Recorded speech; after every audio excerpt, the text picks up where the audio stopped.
तो redemption of debenture की बात करने जा रहे हैं बेटा हम, देखो ध्यान से, नया चैप्टर रेडेम्पशन ऑफ डिबेंचर। और देखो इश्यू ऑफ डिबेंचर ये तुम्हारे फाउंडेशन में कवर हो गया, issue of debenture. Redemption of debenture तुम्हारा यहाँ कवर होगा। तो भले फाउंडेशन में पास हो गया और कवर हो गया, ठीक है, बट डिबेंचर का मीनिंग तुम्हें फिर से अभी बताना है मेरे को। बताओ क्या होता है डिबेंचर का मीनिंग, जल्दी बताओ। Debt to the company, wow. Acknowledgement of what? Wait, बात नहीं। Letter, she is on the right track, but थोड़ा सा लास्ट में भटक रही है। Acknowledgement of what? Debt, exactly। अगर कुछ नहीं समझ में आ रहा तो डिबेंचर नहीं कुछ है, बस याद रखना debenture is an instrument, is a document which acknowledges that कि company has taken some amount of debt। Company ने डेट लिया, लोन लिया है पब्लिक से, इस बात का एक एक्नॉलेजमेंट सर्टिफिकेट है, इसके अलावा कुछ नहीं। डिबेंचर एक्चुअली वो डॉक्यूमेंट होता है ना, उसको डिबेंचर बोलते हैं। तो बेसिकली क्या है, instrument in support of loan, ये बुक पे लिख लोगे तो भी काम चल जाएगा। Instrument in support of loan, बोलो, and works as an evidence.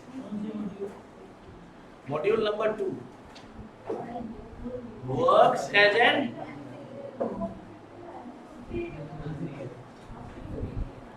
Debenture जो है बेटा, जो डिबेंचर का डॉक्यूमेंट होता है, जो पब्लिक से आपने लोन लिया, पब्लिक से आपने लोन लिया, तो पब्लिक ऐसे थोड़ी ना कहेगी कि आप लोन ले जाओ, जो मर्जी करो, आप मुझे वापस नहीं करोगे तो भी चलेगा, ऐसा तो नहीं होगा ना।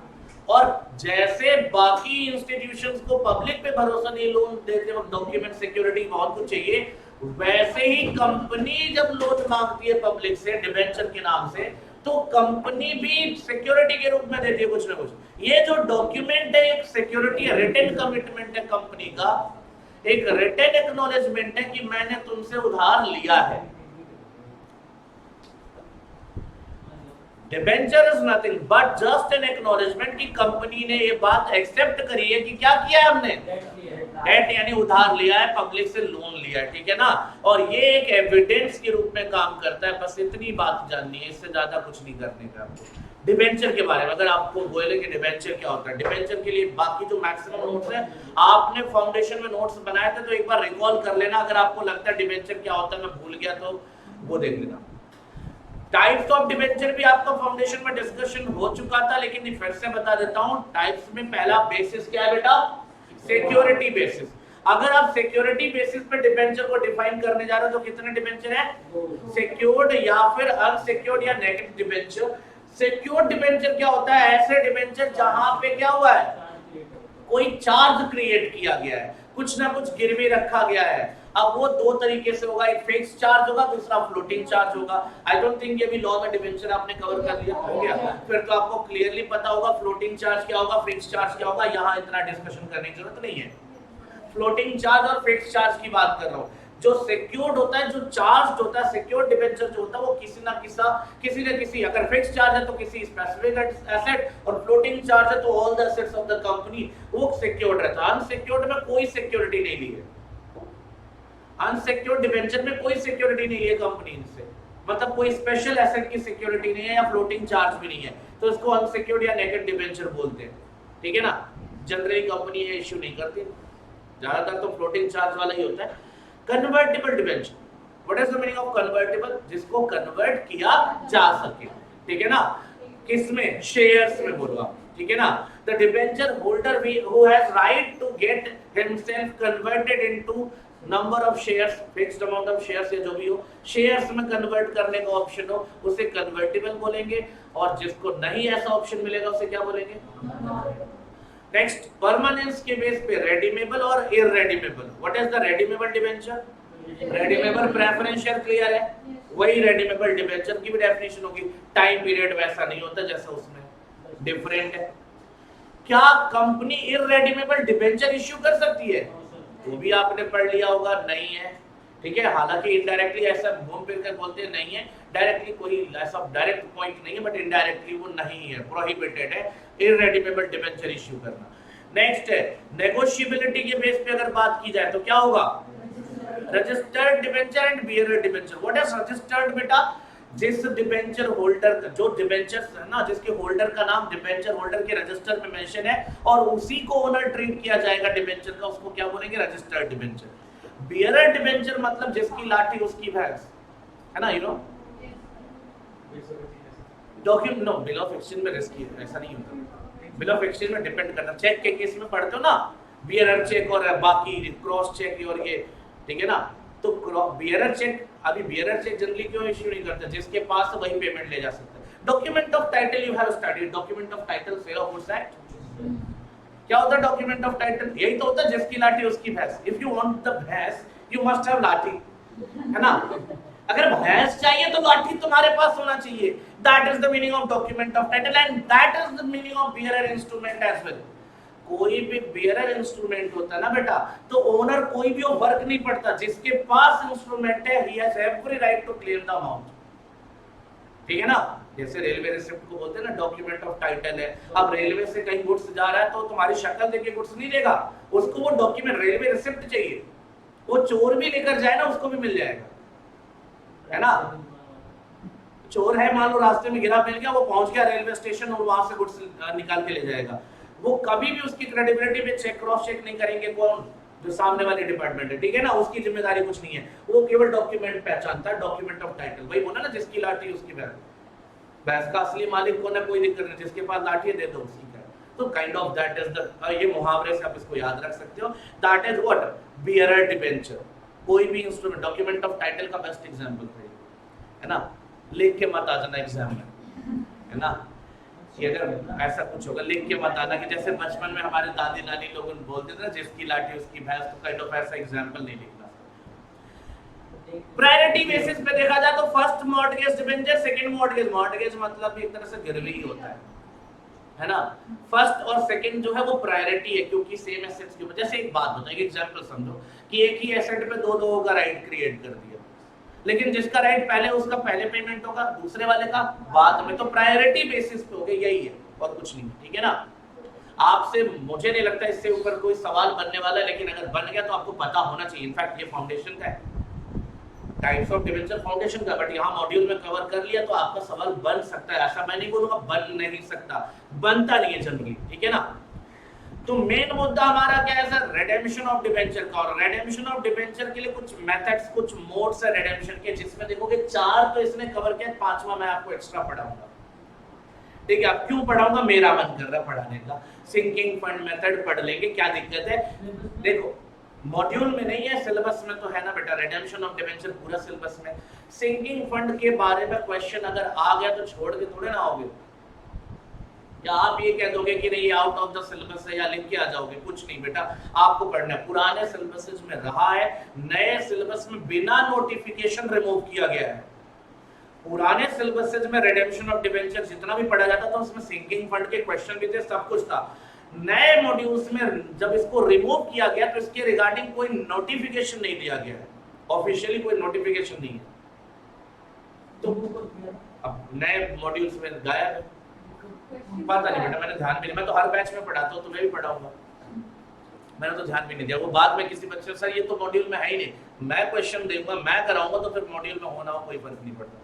रीजन समझो भाई, जैसे तुम्हारे डेप्रिसिएशन में से एन्युटी मेथड और सिंकिंग फंड मेथड उसमें भी होता, तो इसको गायब जब किया गया तो प्रॉपर नोटिफिकेशन दिया था इसे। इसके रिगार्डिंग मुझे नोटिफिकेशन नहीं मिला, हो सकता दिया हो मुझे नहीं पता, ऐसा भी हो सकता है। ऐसा थोड़ी ना बोलूंगा मुझे सब कुछ पता है, तो भाई हो सकता मुझे नहीं पता हो उस टाइम पे, नहीं छोड़ो ना, नोटिफिकेशन होगा तो भी मैं पढ़ाऊंगा।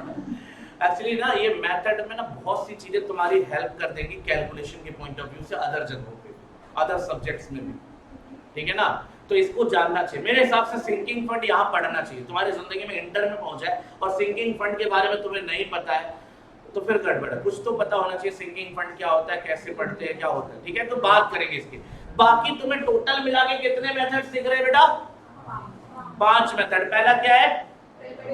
पेमेंट इन लंप सम, मतलब एक मुश्त, यानी एक बार में ही पूरा पेमेंट जाएगा। लाइक बोलते हैं ना कि after 5 year, after 10 year debentures are redeemable after 5 year, यानी सीधा पेमेंट जाएगा 5 साल बाद। कितना? पूरा 5 साल बाद, मतलब एक मुश्त लंप सम। और दूसरा क्या है? पेमेंट इन इंस्टॉलमेंट, जैसे बोलते हैं ना हर साल, इन 5 इक्वल इंस्टॉलमेंट, हर साल 5 साल में हर साल थोड़ा थोड़ा करके पेमेंट करना, तो ये इंस्टॉलमेंट हो जाएगा। एंड नेक्स्ट है by purchase in open market. Open market से खुद के डिबेंचर्स खरीद लिए, खुद के डिबेंचर्स खरीद लिए, कर सकते हैं क्या? कर सकते हैं क्या? अगर नहीं कर सकते तो लिखा होता क्या? तो लिखा है तो इसका मतलब क्या है? कर सकते, खुद के डिबेंचर खरीद सकते, खुद के शेयर्स खरीद सकते हैं क्या? बाई बैक कहलाता है, खुद के शेयर्स खरीदना मतलब बाई बैक कहलाता है ना, बाई बैक, ठीक है ना? कर सकते हैं ना बाई बैक भी। तो ये खरीदने, देखो बाई बैक और डिबेंचर में दोनों में अंतर क्या है? परचेज ऑफ ओन डिबेंचर में और बाई बैक ऑफ शेयर्स में क्या अंतर है? सर जब हम by back of own share, वैसे तो ग्रुप 2 में एडवांस अकाउंट में मिलेगा तुम्हें by back of shares, easy है वैसे, काफी इंटरेस्टिंग है। बाई बैक ऑफ शेयर जब हम करते हैं तो हम जो शेयर खरीद के लाए हैं उसको कैंसिल करेंगे, मतलब रीइश्यू कर सकते हैं नहीं, होल्ड एज एन इन्वेस्टमेंट कर सकते हैं नहीं। कब? शेयर के केस में, जब हम शेयर खरीद के लाएंगे खुद का, बाई बैक ऑफ शेयर्स करेंगे तो हम उसे क्या करेंगे? कैंसिल करेंगे, खत्म करेंगे, ठीक है। लेकिन जब हम डिबेंचर खरीद के लाएंगे ना तो उसको हम कैंसिल भी कर सकते हैं, उसको हम इन्वेस्टमेंट की तरह होल्ड कर सकते हैं, री इश्यू भी कर सकते हैं, यानी उसको एज एन इन्वेस्टमेंट भी रख सकते हैं, ठीक है ना? बोलो। यानी डिबेंचर, खुद के डिबेंचर अगर कंपनी खरीद रही है तो उसमें cancellation is not the main objective. Cancellation नहीं करना, ऐसा कंपल्सरी नहीं है कि कैंसिलेशन करना, लेकिन शेयर खरीदती है, बायबैक करती है तो कैंसिलेशन करना है, ठीक है ना? क्लियर है? पक्की बात। तो कंपनी खुद के डिबेंचर खरीद सकती है। अरे भाई तुम डिबेंचर कैंसिल रिडीम कराना चाहते, तुम्हें पैसे चाहिए ना, पब्लिक से मांगने बजाय मेरे से लो पैसे, मेरे को दे दो डिबेंचर, बात तो बराबर है तुम्हारे लिए, हाँ है ना? एंड लास्ट मतलब इसके हिसाब से लास्ट वन क्या लिखा है? बाई डिबेंचर्स को शेयर्स में कन्वर्ट कर दिया तो डिबेंचर्स खत्म हो गए ना, क्या होगा? ये कन्वर्जन के थ्रू रिडेम्पशन हो गया। और लास्ट में सिंकिंग फंड है, सिंकिंग फंड के बारे में बेटा स्पेशली नोट्स भी बनवाऊंगा, डिटेल में पढ़ाऊंगा इसको, ठीक है ना? इसको कराऊंगा जरूर क्योंकि पता होना चाहिए, ठीक है? कहीं तो आगे फायदा आएगा, मान लो तुम फाइनल में जाओगे तो फाइनल में फायदा आएगा नहीं आएगा, सिंकिंग फंड वहां तो मिलेगा कहीं ना कहीं। तो तुम्हें अब वहां पे पहुंचने के बाद तुम एकदम बेसिक से शुरू करो, सिंकिंग फंड का नाम नहीं सुना, पता ही नहीं है, तो ये तो गड़बड़ है ना, तो इसको जानना जरूरी है। अब आपको दो चीजें और लिखी और दिख रही होंगी यहाँ पे स्क्रीन पे, पहला क्या है? DRR और दूसरा DRI, debenture redemption reserve and debenture redemption reserve investment, DRI, ठीक है ना? ये किसके लिए? DRR क्या होता है, DRI क्या होता है? पहले तो अब यहाँ पे ये जो शेड्यूल है ये शायद तुम्हारे लॉ में भी सेम ही बना है, लॉ के मॉड्यूल में भी सेम ऐसे ही बना है, दोनों जगहों पे सेम है क्योंकि एक ही इंस्टीट्यूशन है और वो कॉपी पेस्ट करके काम चला, ठीक है? तो इसको आप पढ़ लेना। इंट्रोडक्शन में मैंने तुम्हें बता दिया debentures just acknowledgement of debt होते हैं, ये सब बता दिया, ये भी मैंने बता दिया, नोट इन्होंने बताया जो क्या issue of debenture has already been discussed in the detail at foundation level. Students are advised to refer to the foundation study material chapter 10 unit 3 for the better understanding of this particular thing, ठीक है? वो देख लेना। Redemption of debenture के बारे में मैंने ये सब बातें बता दी कि देखो भाई साहब फिक्स्ड नंबर ऑफ इयर्स में इसको क्या नाम दिया था? फिक्स्ड नंबर ऑफ इयर्स में क्या नाम दिया था इसको? क्या बोला था वो? लमसम में। दूसरे में भी वही लगभग रह रहा है, at time after certain number of years, कुछ नहीं है, स्पेसिफाइड नोटिस देके खुद खरीद लिया, कुछ भी कर दो। एनुअल ड्राइंग मतलब थोड़ा थोड़ा करके खत्म करना। तो जो भी है ये सब चीजें हमने पढ़ी है डिटेल में। DRR पे जाना है अपने को, DRR कहाँ है देखते हैं, ये मिला आपको DRR। सर ध्यान से सुनिए, DRR के क्वेश्चंस आपके अकाउंट से ज्यादा लॉ के MCQs में ज्यादा आने के चांसेस हैं, MCQs में आने के चांसेस है। तो DRR को आपको डिटेल में देखना रहेगा, DRR कौन सी कंपनी बनाएगी और कितना बनाएगी। अब company issuing debenture may be required to create a DRR, may be word use किया है, इसका मतलब सबके लिए थोड़ी ना है। अगर सबके लिए होता तो मे बी वर्ड नहीं होता, मतलब कुछ कंपनीज के लिए रिक्वायरमेंट हो सकती है। अब वो कौन सी कंपनी है वो देखेंगे। DRR का मतलब क्या होता है, CRR का मतलब क्या होता है, फुल फॉर्म नहीं, मतलब क्या होता है sir? We are just creating a reserve so that company के फाइनेंशियल हेल्थ पे असर ना पड़े। कंपनी के फाइनेंशियल स्टेटमेंट पे कोई ज्यादा इंपैक्ट ना पड़े, यही तो है। सीआरआर के जैसा ऑब्जेक्टिव डीआरआर का भी है, क्योंकि एक साथ हैवी अमाउंट जब निकलेगा बल्क में कंपनी के पास से तो इफेक्ट पड़ेगा। तो पहले ही रिजर्व बना के रखो और साथ में डीआरआई भी है, क्या इन्वेस्टमेंट भी कर दो उस अमाउंट का मार्केट में। तो आपको देखो लगता है ना कि अगर मैंने पैसा बचा के रखा है और मार्केट में इन्वेस्ट किया है तो रिटर्न में इंटरेस्ट भी आएगा उस पर, तो कम अमाउंट में ही हम पूरा जुगाड़ करके पेमेंट कर देंगे। सिंकिंग फंड में भी यही सब चीजें इसलिए पढ़ा था और कोई रीजन नहीं। डीआरआई डीआरआर वाला सिस्टम होता है, ठीक है ना। चलिए बेटा, रिक्वायरमेंट क्या होता है डीआरआर का, सेक्शन 71 ही डील करता है, याद रखना। क्या है रिक्वायरमेंट? पहला रिक्वायरमेंट, पहला पॉइंट क्या लिखता है, देखो पहले पढ़ लो। Section 71 of the companies act 2013 covers the requirement of creating a DRR account. Section 71 states as follows, क्या कहता है, where a company issues debenture under this section, it should create a debenture redemption reserve account out of its profits available which are available for the purpose of distribution of dividend। ये बताओ ये कौन सा profit कहलाता है, कौन सा profit है? फ्री रिजर्व बोलते हैं इसको। जो डिविडेंड देने के लिए अवेलेबल है वो फ्री रिजर्व होता है, ठीक है सर। यानी आपको एक बात बता दिया कि जो डीआरआर आप बनाओगे वो कहां से बनेगा, फ्री रिजर्व से बनेगा। डन हो गया। सिक्योरिटीज प्रीमियम यूज होगा क्या? सिक्योरिटीज प्रीमियम को डीआरआर में यूज करेंगे क्या, सीआरआर में यूज करेंगे क्या? No sir. कहां पढ़ा था और किसने पढ़ा? मैंने तो नहीं पढ़ाया ऐसा कुछ।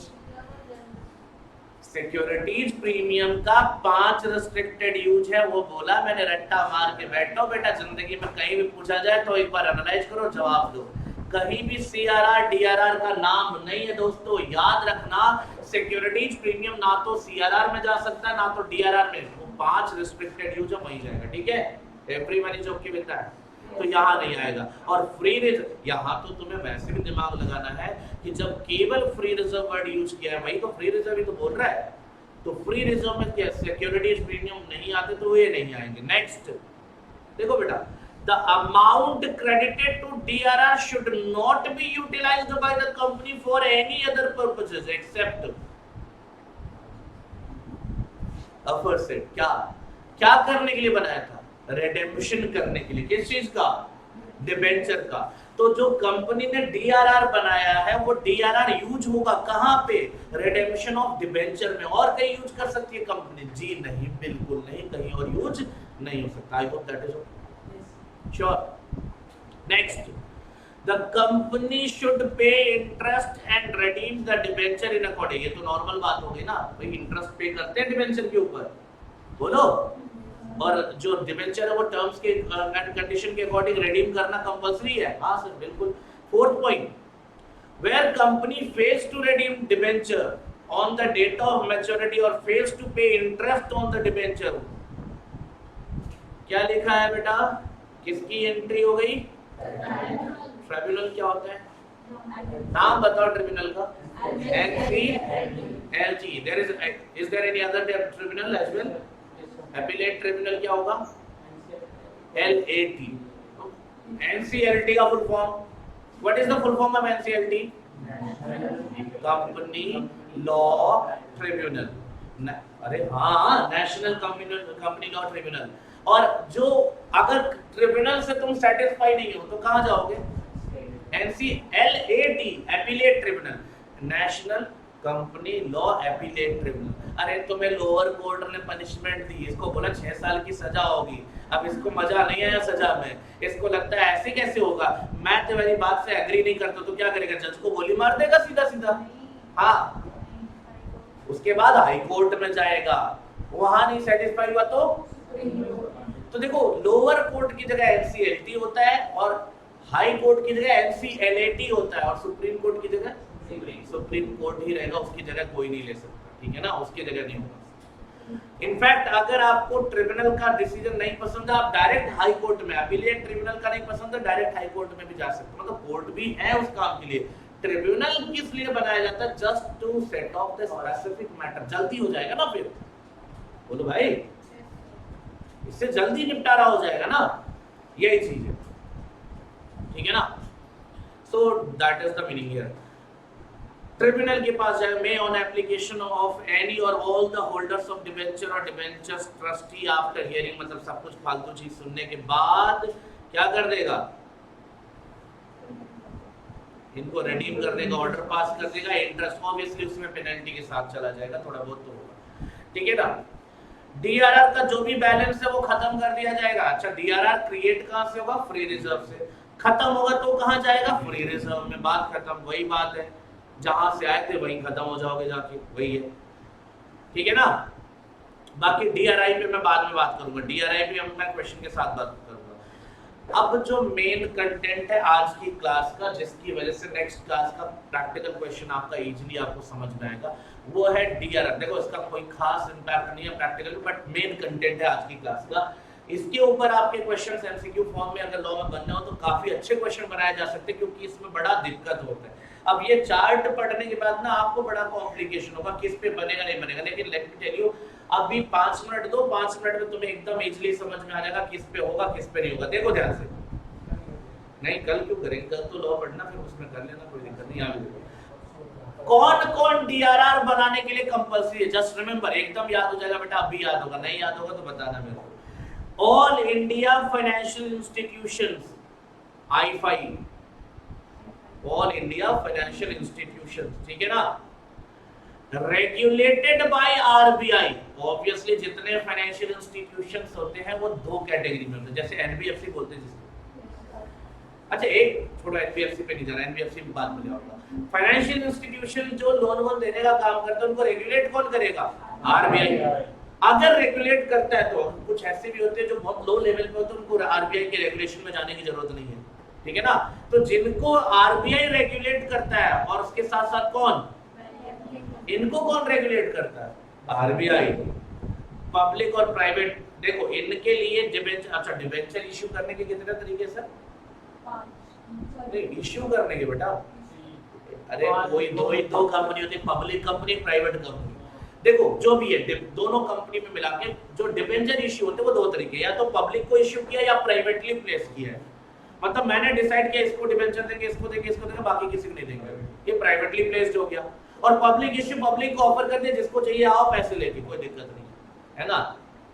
तो दो ही तरीके, कह रहा दोनों को कवर करो, पब्लिक हो या प्राइवेट प्लेसमेंट, मतलब आपको ये याद ही नहीं रखना। जब सबको कवर कर लिया तो आपको याद रखने की जरूरत है भाई, जब सबको कवर कर लिया तो याद रखने की जरूरत नहीं है। आपको बस याद रखना आई5 और बैंकिंग कंपनीज। तो बैंक जहां पे भी याद रखना, जहां पे भी बैंक आएगा उसके साथ साथ जितने भी फाइनेंशियल इंस्टीट्यूशंस होंगे, ऑल इंडिया फाइनेंशियल इंस्टीट्यूशन जो आरबीआई रेगुलेट करेगा, दोनों के ऊपर हर जगह सेम प्रोविजन होता है। क्या होगा, डीआरआर की जरूरत नहीं है तो मैं तो मैच करूं। अगर आप आई5 में हो या बैंकिंग कंपनी चलाते हो तो डीआरआर बनाने की जरूरत नहीं। अच्छा, आई5 के अलावा कोई फाइनेंशियल इंस्टीट्यूशन है, यानी आरबीआई जिसको रेगुलेट नहीं करता, उसके लिए कहता किसकी तरह आएगा, ज्यादा मत पढ़ो, ये पूरा लाइन पढ़ने की जरूरत नहीं है, जो बोल रहा हूं बस उतना पढ़ो। अगर आई5 और बैंकिंग कंपनी है, डीआरआर की जरूरत नहीं है किसी भी तरीके, कोई डीआरआर नहीं। और अगर कोई और फाइनेंशियल इंस्टीट्यूशन है तो एनबीएफसी जैसा प्रोविजन पढ़ना, बस इतना याद रहेगा, पक्का। अभी तो ठीक है, अभी फिर भी तुम्हें लग रहा होगा इतना ज्यादा है, नहीं, अभी लास्ट में 2 लाइन में सब कुछ समाप्त कर दूंगा, टेंशन मत लो। हाँ जी, नहीं हर फाइनेंशियल इंस्टीट्यूशन को आरबीआई रेगुलेट नहीं करता, कुछ फाइनेंशियल इंस्टीट्यूशन कंपनीज एक्ट के हिसाब से चलते हैं। देखो जब तुम्हें एनबीएफसी पढ़ाया जाएगा ना, ग्रुप 2 एनबीएफसी, सुनो ध्यान से बदमाश डर दे, जब तुम ग्रुप 2 में एनबीएफसी पढ़ोगे, नॉन बैंकिंग फाइनेंशियल कॉर्पोरेशन, उसमें जब तुम्हें मिलेगा तो उसमें 2 तरीके के यहाँ पे फाइनेंशियल इंस्टीट्यूशन वहां डिटेल में मिलेगा तुम्हें, होते ही 2 तरीके के, एक रेगुलेटेड बाय आरबीआई और कई रेगुलेटेड नहीं होते। भाई आरबीआई हर काम को थोड़ी ना रेगुलेट करेगी। अब छोटे मोटे लोग हैं तो उनको भाई कोई 500 200 1000 का ऐसा उधार देता रहता है लोकल लेवल पे, मतलब ठीक है, हर चीज को आरबीआई रेगुलेट करे जरूरी नहीं, बड़े लेवल पे होगा तो उसका क्राइटेरिया होगा बेटा, वो बाद में देखेंगे, ठीक है ना, क्लियर। लिस्टेड कंपनी की बात कर लो, लिस्टेड कंपनी में देखो all listed NBFCs listed HFC, HFC housing finance company, ये एनबीएफसी का ही पार्ट है, ध्यान से देखना। लिस्टेड कंपनीज की बात कर रहे हैं, जितने भी लिस्टेड एनबीएफसी है, लिस्टेड एचएफसी है, चाहे पब्लिक या प्राइवेट, क्या करना है? तो मतलब हमें ये याद रखना है कि अगर एनबीएफसी लिस्टेड है तो डीआरआर नहीं चाहिए, एचएफसी लिस्टेड है डीआरआर नहीं होगा, और कोई और लिस्टेड कंपनी है तो डीआरआर। अरे तो पूरा क्यों ही पढ़ना है, इतना ज्यादा पढ़ना है? हमें क्या पढ़ना है? लिस्टेड कंपनीज में डीआरआर नहीं लगता। खत्म हो गया? बोलो बेटा, वापस आ जाओ। पहला पढ़ा था आई और बैंकिंग के केस में क्या था? वो डीआरआर। अब ये अदर फाइनेंशियल में तो बोलता है एनबीएफसी, तो इसको छोड़ ही दो। लिस्टेड कंपनीज के केस में वो डीआरआर। कौन से लिस्टेड? कोई भी लिस्टेड हो यार, लिस्टेड एनबीएफसी हो, लिस्टेड एचएफसी हो, लिस्टेड कंपनी हो, नॉर्मली कोई डीआरआर की जरूरत नहीं। अब कौन बच गया?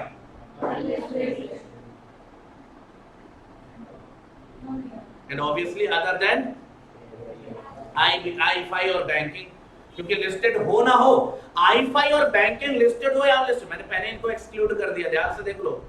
बट टोटल प्रोविजन को 3 छोटे पॉइंट्स में, 2 लाइन का ही बोल रहा हूं, क्योंकि तीसरा लाइन तो ऐसे इंक्लूड करूंगा, सम अप करूंगा। तो अनलिस्टेड में जब जाओगे, अनलिस्टेड की बात करोगे, unlisted NBFC registered under RBI, यानी आरबीआई रेगुलेट करता है ना? बोलो। अब एनबीएफसी है और आरबीआई रजिस्टर कर रहा है, या एचएफसी है तो नेशनल हाउसिंग बैंक होगा, उसमें रजिस्टर होगा। तो आप ऐसे याद कर सकते हो ना बेटा कि अनलिस्टेड एनबीएफसी और एचएफसी रजिस्टर्ड हो या रेगुलेटेड हो तो डीआरआर की जरूरत पड़ेगी कहाँ यार? कहीं तो नहीं पड़ी, ये पढ़ेंगे ना। अदर अनलिस्टेड कंपनी है तो क्या होगा? 10%। बड़ा खतरनाक है यार, लेकिन आपने पूरी बात पढ़ी नहीं, ध्यान से देखना, मैं बता रहा हूँ क्या है, ध्यान से देखना। यहां जब आप जाओगे ना बेटा, इस वाले पॉइंट पे ध्यान से देखिए, जो बता रहा हूं उस पे फोकस करो, नहीं करोगे तो फिर दिक्कत होगी। देखो ध्यान से, यहां पे केवल किसको कवर किया है? तो बेटा देखो, अगर आप आई5 हो, हाई-फाई नहीं आई5, मतलब इसको बैंक भी यही इंक्लूड कर देता हूं, ठीक है ना? कोई भी बैंक को रेगुलेट करता है आरबीआई, तो इसमें क्या होगा? डीआरआर नहीं होगा, ठीक है ना? लिस्टेड हो, डीआरआर लिस्ट, सॉरी,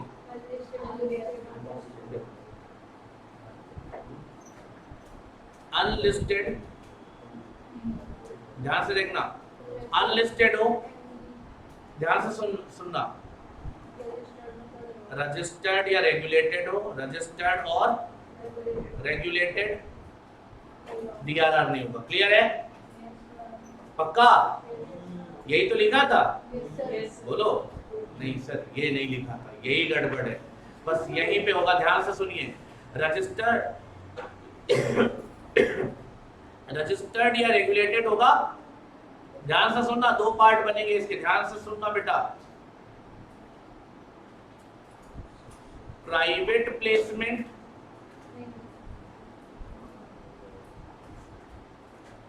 इस पे डीआरआर नहीं होगा। पब्लिक इश्यू, समझ गए? 10% डीआरआर है ना, 10% किसका? फेस वैल्यू का, याद रखना अभी लास्ट में। और इसके अलावा अदर्स। सो क्या बना बेटा? आपको याद क्या रखना, किस पे बनाना वो याद रख लो, बात खत्म है। मैंने बोला था 2 लाइन याद रखो। क्या 2 लाइन याद रखना है? अगर अनलिस्टेड एनबीएफसी है, अनलिस्टेड कंपनी है, या देखो एनबीएफसी को क्यों बोल रहा हूं पहले, अनलिस्टेड है कोई भी, उसमें से अगर एनबीएफसी और एचएफसी है और अनलिस्टेड और रेगुलेटेड या रजिस्टर्ड है, तो उनके पब्लिक इश्यू का डीआरआर बनेगा। एक लाइन ये याद रखना है, किसके केस में? अनलिस्टेड एनबीएफसी और एचएफसी के केस में अगर वो रेगुलेटेड या रजिस्टर्ड हैं तो उनके पब्लिक इश्यू का बनेगा डीआरआर, ठीक है? और किसी का नहीं होगा। और कोई और अदर अनलिस्टेड कंपनी है, जैसे नॉर्मली अनलिस्टेड कंपनी है, तो उस पे केवल उस पे डीआरआर 10% बनेगा, बाकी कोई भी नाम आएगा तो डीआरआर का प्रोविजन। ये चीज आप अपनी कॉपी पे बुक पे ही बना देना, बात खत्म हो गया। ये बुक पे बना लो, बात खत्म हो गया। आपका ये टॉपिक इतना ही है, इससे ज्यादा नहीं है। अब आपको मैंने क्या बोला था, लास्ट में 2 लाइन में पूरा प्रोविजन समाप्त हो जाएगा, बात खत्म। 2 ही लाइन है, क्या याद रखना, किस पे बनाना है। एक्चुअली देखोगे बहुत सारा लंबा प्रोविजन हो जाएगा, किस पे नहीं बनाना, किस पे नहीं बनाना, किस पे नहीं बनाना। लेकिन जिस पे नहीं बनाना उस पे हमें प्रैक्टिकल क्वेश्चन करना है क्या, बोलो। जिस पे नहीं बनाना उस पे हमें प्रैक्टिकल क्वेश्चन करना ही नहीं है, तो बनाना किस पे, उसको ध्यान दो, किसके ऊपर बनाना है। सर अगर अनलिस्टेड एनबीएफसी है या एचएफसी है और वो रेगुलेटेड या रजिस्टर्ड है तो पब्लिक इश्यू पे बनाना है, और अगर उसके अलावा कोई और अनलिस्टेड कंपनी है तो बनाना है, बाकी किसी पे नहीं बनाना है। सिंपल है पूरा प्रोविजन, इससे ज्यादा कुछ जानने की जरूरत है नहीं। ठीक है सर, ज्यादा देखो, ज्यादा याद करना तो रट्टा मार लो बेटा पूरा टेबल, है ना। फिर कोई मिल गया कि जादू की जरूरत पड़ेगी इसको याद रखने के लिए। ठीक है, क्लियर इतना। डीआरआर का रेट क्या होगा अगर बनेगा तो 10%। ध्यान देना, डीआरआर का रेट कितना होगा, 10%। इसलिए मैंने रेट भी लिखा वहां पे, ये भूलना मत। पहले तो जाता था, अभी 10% है। और डीआरआई का रेट क्या होगा सर, 15% होगा, याद रखना। वो पहले भी 15 था, अभी 15 है। डीआरआई का रेट 15% है। थोड़ा टास्क देता हूँ घर से पढ़ने का, ठीक है ना। ये डीआरआर वाला तो नोट कर लिया होगा। डीआरआई के लिए देखो घर से पढ़ना, डीआरआई के लिए कि किसके लिए जरूरी है ये पढ़ना है आपको, इनके केस में जरूरी है। ये कहता है कहाँ डिपॉजिट करोगे ये पढ़ना है। और रेट जो है बेटा वो यही पे दे रखा है, shall not be less than 15%, 15%। अब लास्ट एकदम सम अप लाइन कर रहा हूँ, खत्म कर रहा हूँ क्लास को। डीआरआई कब बनाना है, बस खत्म। जिस ईयर में, सुन लो ध्यान से, एकदम लास्ट में, इसमें पढ़ोगे मिल जाएगा। जिस ईयर में तुम्हें रिडेम्पशन करना है, ईयर मतलब फाइनेंशियल ईयर की बात कर रहा हूँ, जिस फाइनेंशियल ईयर में तुम्हें रिडेम्पशन करना है। फाइनेंशियल ईयर एंड कब होता है सर, और शुरू कब होता है, 1 अप्रैल। यानी इस साल के 1 अप्रैल से शुरू होगा तो अगले साल के 31 मार्च को खत्म होगा। तो 31 मार्च ऑफ द नेक्स्ट ईयर, मतलब करंट फाइनेंशियल ईयर। इसमें नेक्स्ट ईयर ऐसा वर्ड यूज करेगा, कंफ्यूज मत होना, ठीक है ना। नहीं ऐसे मत पढ़ो बेटा, टैक्सेशन थोड़ी ना असेसमेंट कर रहे हो, सुनो ध्यान से। जो आपका फाइनेंशियल ईयर चल रहा है उसके 31 मार्च तक जितने का भी रिडेम्पशन करना है उस वैल्यू का 15% निकाल लो, फेस वैल्यू का। ऑब्वियसली जितने का रिडेम्पशन करना है, टोटल डिबेंचर का नहीं, सुन लो, टोटल डिबेंचर का नहीं, किसका, जिसका रिडेम्पशन करना है करंट फाइनेंशियल ईयर में, उसके फेस वैल्यू का 15% निकाल के इन्वेस्ट करना है। कहाँ इन्वेस्ट करना वो पढ़ लेना लिस्ट को, क्लियर है। कब तक करना है, तो पहले महीने के आखिरी दिन, कौन सा होता है, बस याद रखना। ये लाइन पहला देखोगे क्या लिखा, ऑन और before 30th day of April. जिस, सुन लो लास्ट में, जिस फाइनेंशियल ईयर में रिडेम्पशन करना आपको 31 मार्च ऑफ द नेक्स्ट ईयर, उस जितने अमाउंट का रिडेम्पशन करना उसकी फेस वैल्यू के 15% के बराबर आपको इन्वेस्टमेंट करना है, डीआरआई करना है। और वो कब तक करना है, 30th April of that financial year, यानी उसी फाइनेंशियल ईयर के पहले महीने के आखिरी दिन तक, ठीक है ना। ये पूरा डीआरआई का प्रोविजन पढ़ के ना फिर मैं क्वेश्चंस पे आ जाऊंगा सीधा। अब इसके बाद कुछ नहीं, मेथड्स ऑफ रिडेम्पशन क्वेश्चन, ठीक है बेटा। तो डिस्कस करेंगे नेक्स्ट क्लास में इसके बारे में डिटेल में। तब तक के लिए सावधान रहें और सुरक्षित रहें।